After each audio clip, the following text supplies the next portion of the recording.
Hi guys! Good morning! Naisipan ko today magluto ng asadong manok. Ito po ay version ko na natutunan ko pa sa lola ko. Na pwede nyo din syempre mamis itry. Ayan, naghiwa lang ako ng bell pepper, sibuyas, patatas. Ayan, binalatan ko lang yung patatas.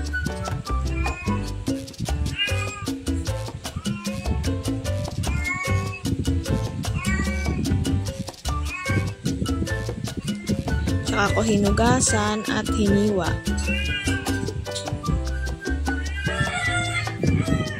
Sunod naman, hiniwa ko tong kalamansi.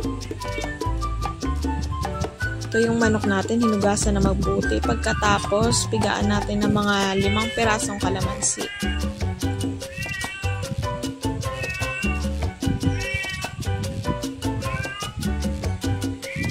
Pagkatapos nyan, lagyan natin ng mga 1 cup na toyo. Ibabad lang muna natin siya dyan. Pagkatapos, maglagay tayong mantika sa kawali.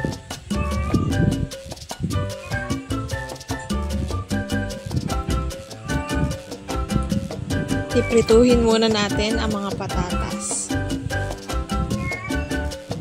Hindi po natin siya masyadong piprituhin. Bahagya lang po.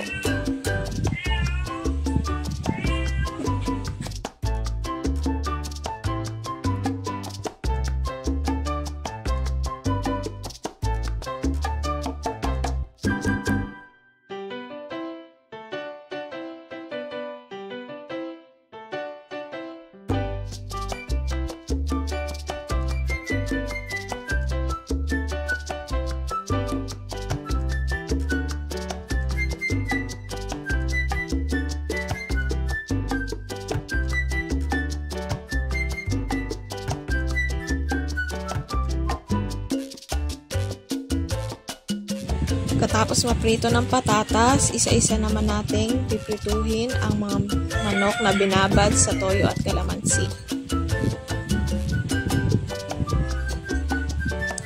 Hindi rin po natin siya masyadong piprituhin dahil lulutuin pa po natin siya mamaya. Yung pinagbabaran niya pong toyo at kalamansi, wag po natin itatapon yun dahil mamaya ay gagamitin pa natin yun.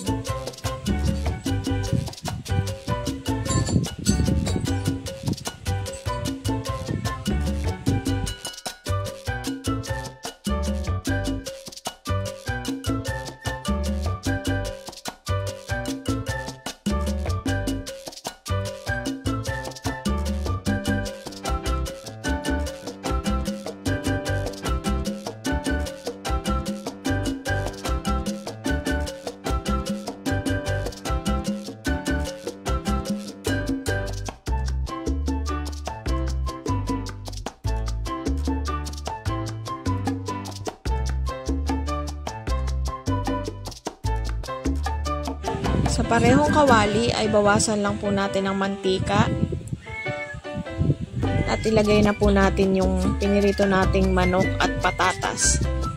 Ilagay na rin po natin yung patatas kasi medyo matagal siyang lumambot. Ibuhos na rin natin ang pinagbabarang toyo at kalamansi.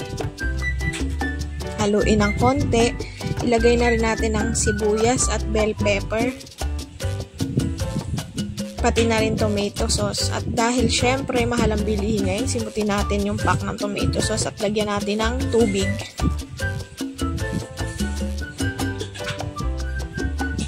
Lagyan din po natin siya ng mga 1 basong tubig kasi mamaya po lalapot pa siya. At kailangan pa rin po nating palambutin yung patatas.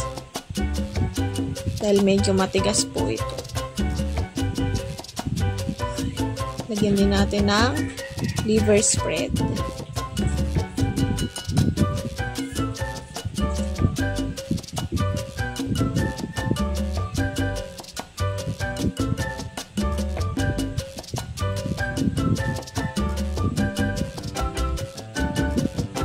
Lagyan din natin ng mga 2 o 3 kutsarang asukal. Brown sugar po gamit ko dahil mas mura yon at mas healthy kumpara sa white.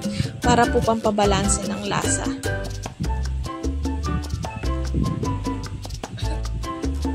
Nilagyan ko din ito ng konting bechin.